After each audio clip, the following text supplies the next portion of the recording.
Bienvenue à cette grande édition du journal à langue française. Vous êtes en compagnie de Patrick Nyirindandi. Tout de suite, l'essentiel de l'actualité.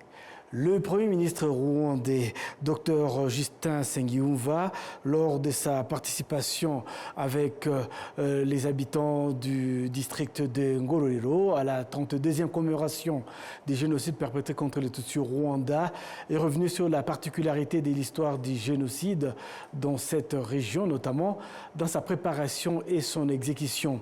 Il a souligné que ces pages douloureuses de l'histoire constituent une raison fondamentale de continuer à commémorer les Tutsis victimes du génocide afin de leur rendre dignité dont ils ont été privés et de réaffirmer l'engagement que plus jamais un tel crime ne se reproduira au Rwanda. Le Premier ministre a également indiqué que les Rwandais ont compris la valeur d'une bonne gouvernance ainsi que l'importance de vivre dans un pays caractérisé par la paix, la sécurité et centré sur le bien-être des citoyens. Il a toutefois mis en garde contre toute forme de relâchement, rappelant qu'il existe encore des individus qui ne souhaitent pas le bien du pays. Certains responsables du génocide continuent de les nier, de les banaliser et de diffuser l'idéologie génocidaire. Il a insisté sur le fait que la commémoration doit être un moment de renforcement de l'unité nationale, mais aussi de la prévention et des luttes contre toute forme d'idéologie du génocide.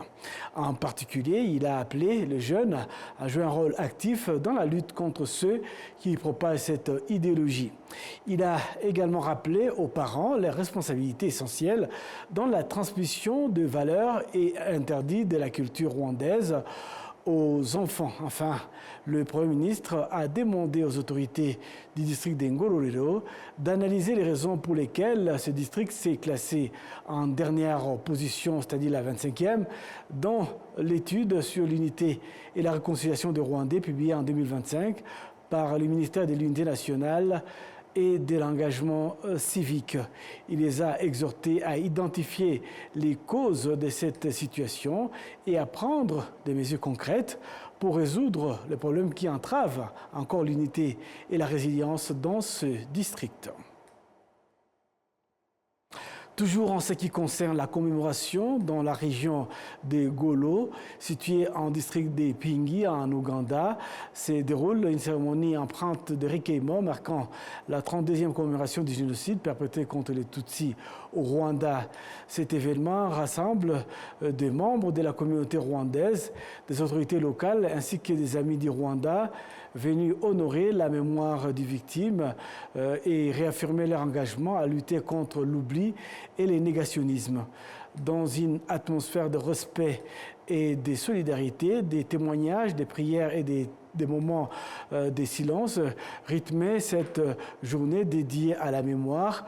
Au cœur de cette commémoration, une attention particulière est portée aux Tutsis qui ont été tués et puis jetés dans les rivières, les ruisseaux et les lacs du Rwanda durant les génocides perpétrés contre les Tutsis en 1994.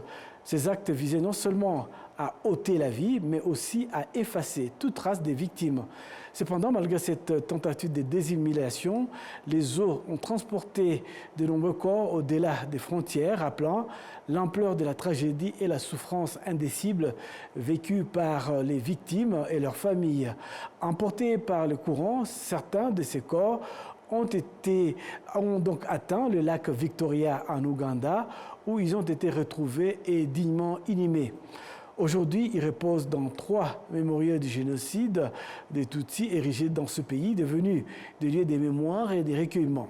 Ces sites symbolisent non seulement le respect dû aux victimes, mais aussi les liens indéfectibles entre les peuples unis dans la reconnaissance de l'histoire et la volonté de construire un avenir fondé sur la paix, la dignité et la justice. Rendons-nous à présent en France. Les jeunes de la diaspora rwandaise de France et leurs amis estiment que la commémoration du génocide perpétré contre les Tutsis est pour eux une occasion d'entretenir la mémoire de l'histoire de leur pays. Charlène Furaha nous en dit un peu plus. Et du coup, c'est notre devoir en tant que jeunes de devoir... Pour Nyenzi Kairanga, de l'association de rescapés du génocide Ibuka Auvergne-Rhône-Alpes à Lyon, connaître l'histoire du Rwanda permet de mieux comprendre ses origines, mais aussi son identité. Pour moi, la commémoration, ça représente un moment de recueillement assez important.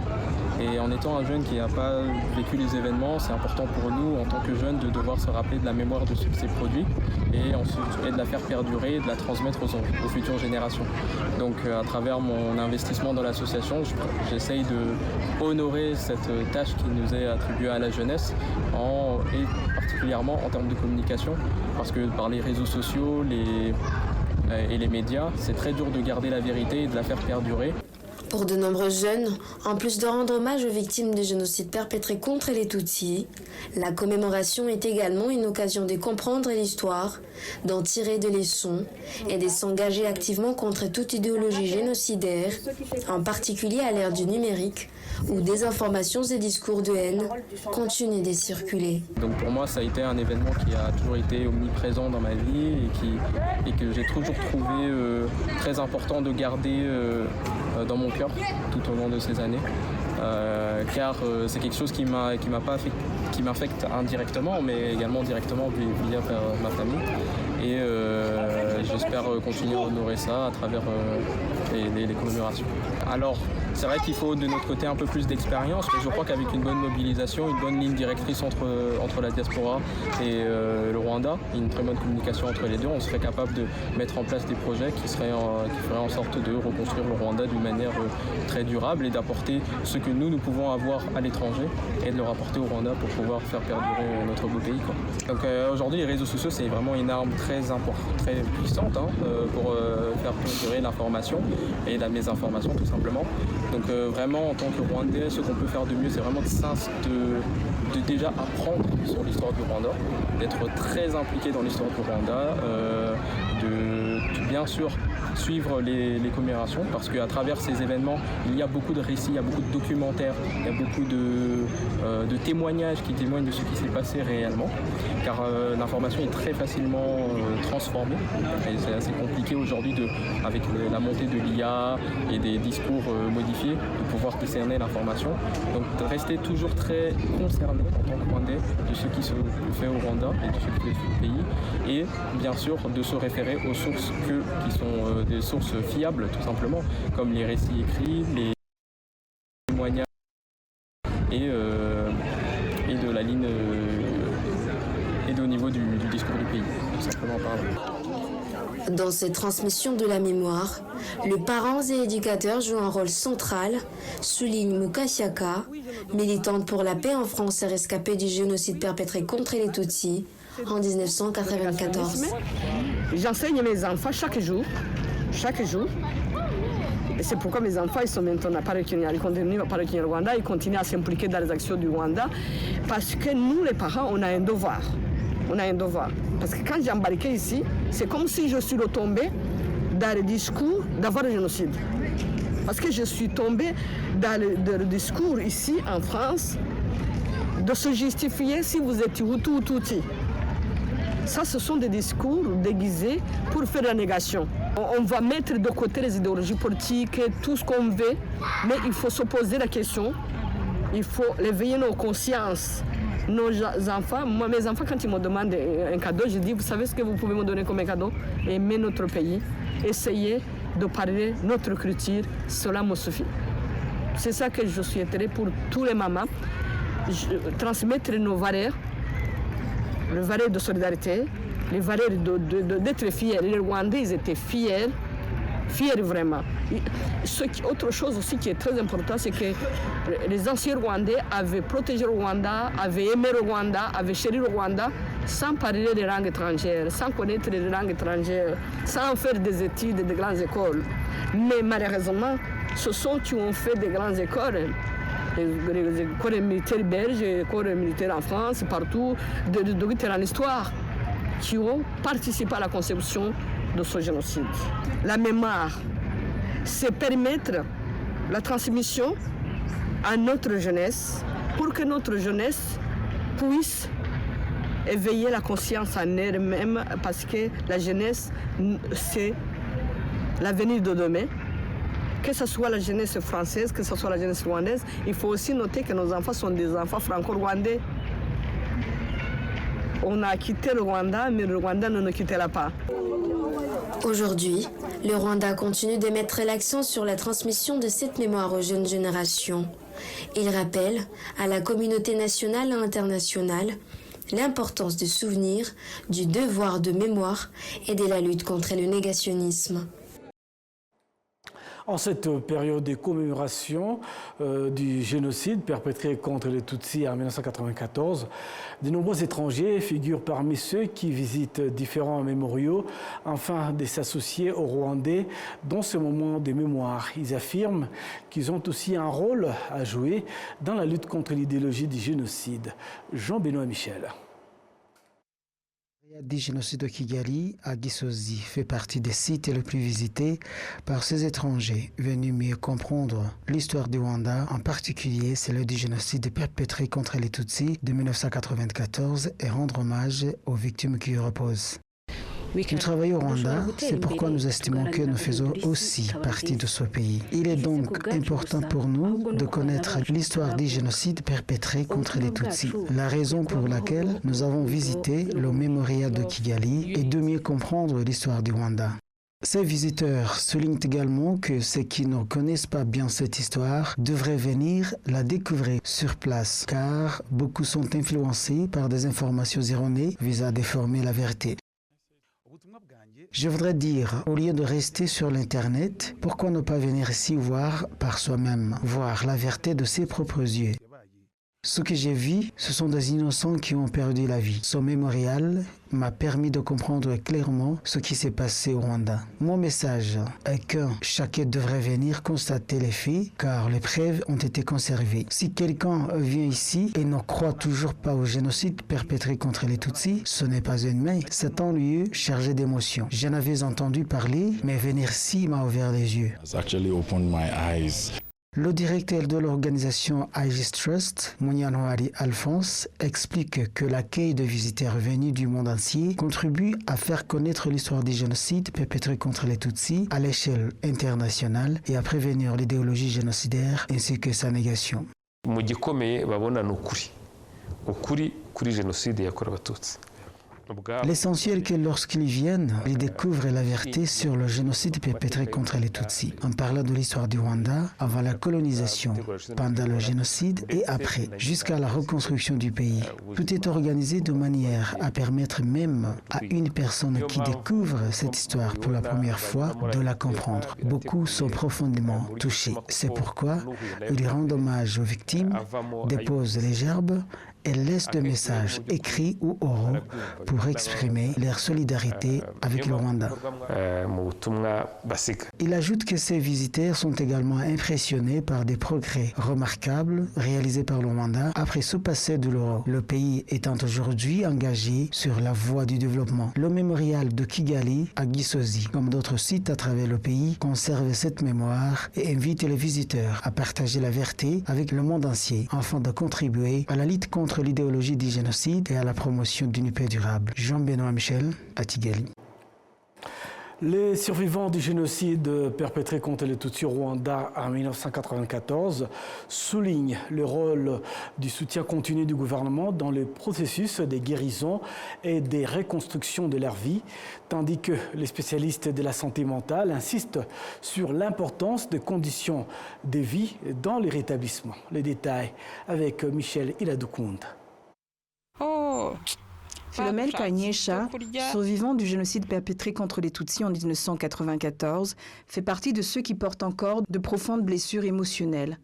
Elle, ainsi que Ndagijimana Anastase, également survivant, explique que l'une des principales raisons de la diminution de leur traumatisme est l'attention et le soutien qu'ils ont reçus sous diverses formes de la part du gouvernement, ce qui leur a permis de reconstruire leur vie et de fonder des familles. Même si nous avons survécu physiquement, nous sommes restés avec un profond traumatisme émotionnel. Je suis tombée malade, mais heureusement, j'ai pu recevoir des soins.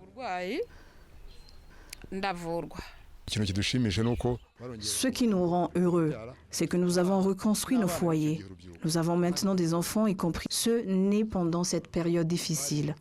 Même les enfants que nous avions recueillis alors qu'ils étaient encore jeunes sont devenus des adultes. Ils ont terminé leurs études et ont fondé leur propre famille. Eux aussi ont reconstruit leur vie. Mary Mutiesharugo, âgée de 80 ans, rappelle que les survivants eux-mêmes ont également joué un rôle important en s'entraidant pour surmonter les traumatismes. Elle donne l'exemple des femmes qui se réunissaient pour échanger et partager leur expérience, ce qui leur aidait à éviter l'isolement. À cela s'ajoutaient les aides telles que l'assistance alimentaire, les soins médicaux, le logement et de nombreux autres services. Elle ajoute que les personnes ayant fait face aux situations les plus difficiles sont les femmes victimes de viols, celles infectées par des maladies chroniques, notamment le VIH-Sida, et celles qui sont tombées enceintes dans des circonstances traumatisantes. Adelit Mukamana, spécialiste en santé mentale, explique que le deuil intense, les traumatismes, la peur extrême et l'abus de substances figurent parmi les signes observés des troubles de santé mentale chez les survivants du génocide. Elle souligne que l'amélioration des conditions de vie est l'un des facteurs clés permettant d'atténuer leur souffrance.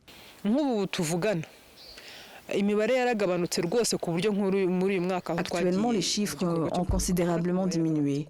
Lors des activités de commémoration, nous avons observé une baisse notable. Cela ne signifie pas que les problèmes ont disparu, mais plutôt que les gens ont appris à développer leur résilience et leur force intérieure. Le pays a également joué un rôle crucial dans leur accompagnement, notamment en fournissant des logements et une assistance médicale, en particulier aux personnes souffrant des handicaps permanents. Ce soutien continue à redonner l'espoir à de nombreuses personnes, leur permettant de savoir qu'elles ne sont pas seules et qu'elles continueront d'être accompagnées dans le temps. Tous ces facteurs combinés ont largement contribué à renforcer la résilience des populations. Les statistiques du Rwanda Biomedical Center, RBC, montrent que lors de la 31e commémoration du génocide perpétré contre les Tutsis en 1994, des signes de traumatisme ont été observés chez 2666 personnes, dont 10% sont nés après le génocide.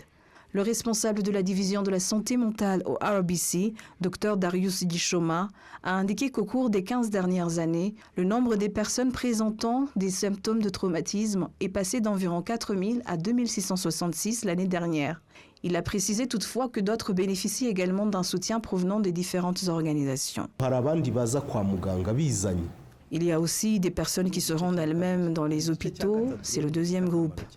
Un troisième groupe important est constitué de celles qui reçoivent un soutien d'organisations non gouvernementales.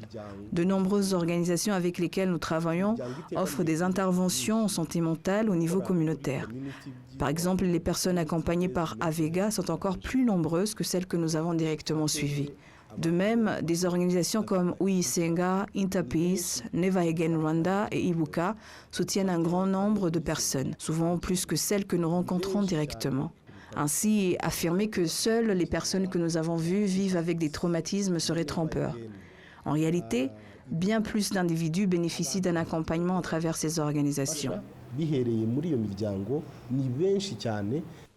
Le RBC indique également que 36% des personnes ayant présenté des signes de traumatisme l'année dernière durant la période de commémoration souffraient déjà d'autres pathologies telles que le VIH-Sida, dont certaines infections remontent au génocide, ainsi que l'hypertension, le diabète, le cancer et d'autres maladies.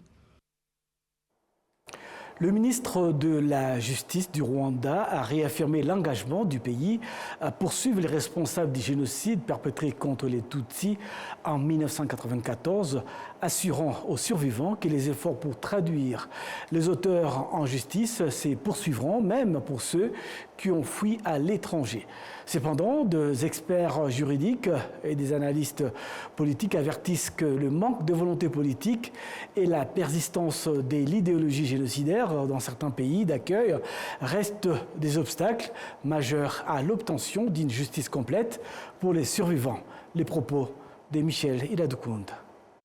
La justice internationale. Les survivants du génocide perpétré contre les Tutsis en 1994 ont salué les efforts continus du gouvernement pour traquer les suspects vivant à l'étranger, soulignant que ceux qui sont arrêtés et poursuivis servent d'exemple dissuasif pour les autres.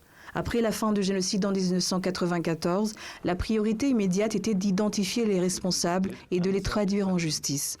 En 1995, le tribunal pénal international pour le Rwanda, TPIR, a été créé à Arusha en Tanzanie.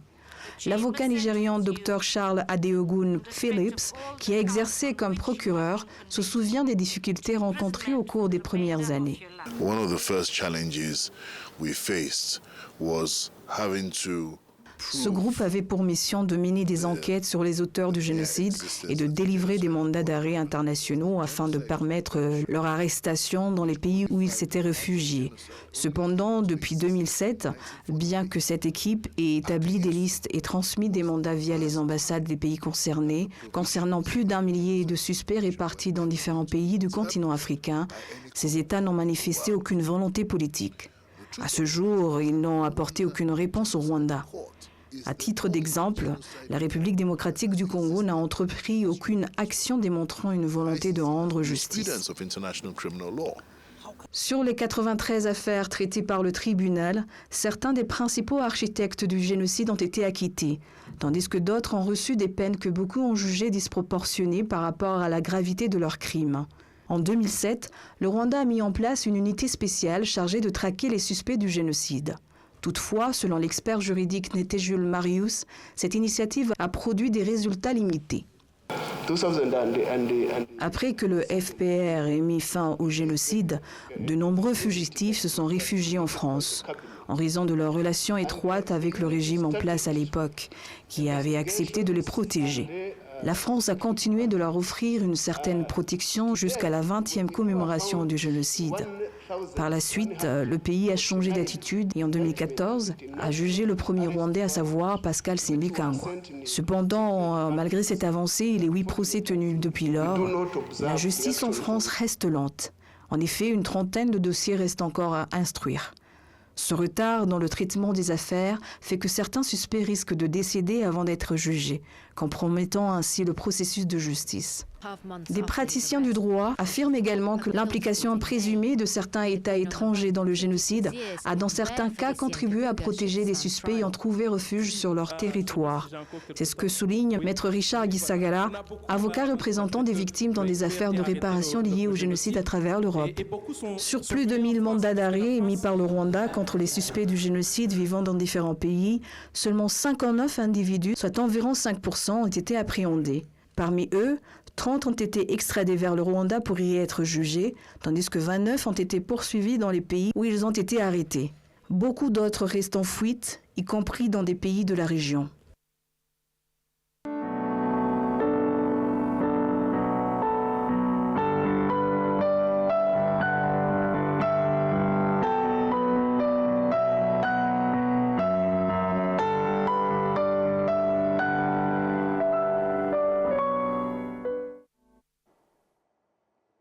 Tout à fait autre chose dans l'actualité. Une recherche menée sur le marais urbain dédié au tourisme de Nyandungu a révélé que la biodiversité et la végétation dans ce parc situé dans la ville de Kigali ont considérablement augmenté, tout comme le nombre de visiteurs, offrant ainsi de nouvelles perspectives pour le tourisme urbain lié aux zones humides. Les détails avec Jean-Benoît Michel. L'étude déjà réalisée montre que dans les herbiers des forêts du parc de Nyandungu, on recense 523 espèces de plantes, dont 77 nouvelles, contre 446 en 2023. On y trouve également 57 espèces d'insectes pollinisateurs et le nombre d'oiseaux est passé de 83 en 2023 à 158 en 2025. On y recense également 11 espèces de reptiles et 13 espèces de mammifères. Dr Mvukiumwami Joseph, spécialiste en botanique et responsable de ce département de recherche, souligne qu'en se basant sur l'histoire du génocide perpétré contre les Tutsis de 1994, l'augmentation de la biodiversité est liée à la paix que le Rwanda a instaurée, permettant ainsi à la vie de se développer. Les lions et les moustiques ont un rôle à jouer. Après le génocide perpétré contre les Tutsis de 1994, à cause des balles, les vaches ont eu des problèmes et il y a eu une prolifération de moustiques, car les oiseaux, effrayés par des tirs, ont fui. Les vaches n'avaient plus de pâturage normal, car il allait partout pour se nourrir. Pour que chaque espèce soit équilibrée, elle doit être libre. Aujourd'hui, les oiseaux sont revenus en grand nombre, car ils trouvent leur nourriture et contribuent à l'équilibre écologique, notamment en régulant les séripas et d'autres prédateurs. Dans les eaux du Marais et les petits ruisseaux du parc de Nyandungu, on recense 52 espèces de macro-invertébrés aquatiques. Cette espèce de poisson appartenant à 41 familles contre 21 familles en 2023, ainsi qu'aux espèces d'amphibiens. Dr Mvuchimwami souligne que malgré ces progrès, il reste des menaces à surveiller, car certaines espèces nuisibles persistent. Le directeur du parc de Nyandungu, Kambogo de Défense, indique que les problèmes rencontrés par le parc proviennent à la fois de l'extérieur et de l'intérieur. Ibintu byanduza amazi byose bitandukanye cyane cyane amazi aturuka hanze. Les sources de pollution de l'eau sont variées, mais surtout externes, comme les déchets plastiques provenant des industries et des autres établissements. Ces plastiques ont un impact direct sur la biodiversité et la santé du marais. Et notre problème est le manque de sensibilisation des riverains qui ne comprennent pas l'importance du parc et ne participent pas à sa préservation.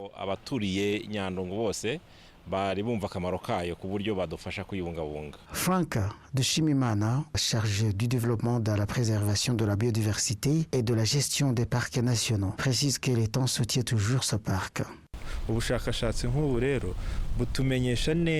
Ce type de recherche nous aide à identifier précisément les menaces qui pèsent sur le marin, en fait de trouver des solutions. L'État continue à allouer un budget, car certaines infrastructures ne sont pas encore achevées. Le marais devrait atteindre un équilibre complet dans les 3 prochaines années. Les revenus du parc ont également augmenté en parallèle avec le nombre de visiteurs. En 2024, plus de 75 000 personnes l'ont visité, générant 158 millions de francs rwandais. En 2025, ce chiffre est monté à 110 000 visiteurs pour 260 millions de francs rwandais, alors que les dépenses liées au parc s'élevaient à environ 360 millions. Actuellement, 70% des visiteurs sont rwandais. C'est donc avec ces images que nous mettons un point final à cette grande édition du journal à langue française. Au nom de toute l'équipe qui a conduit au bon déroulement de ce journal, je vous souhaite de passer un bon week-end accompagné de programmes de la télévision rwandaise.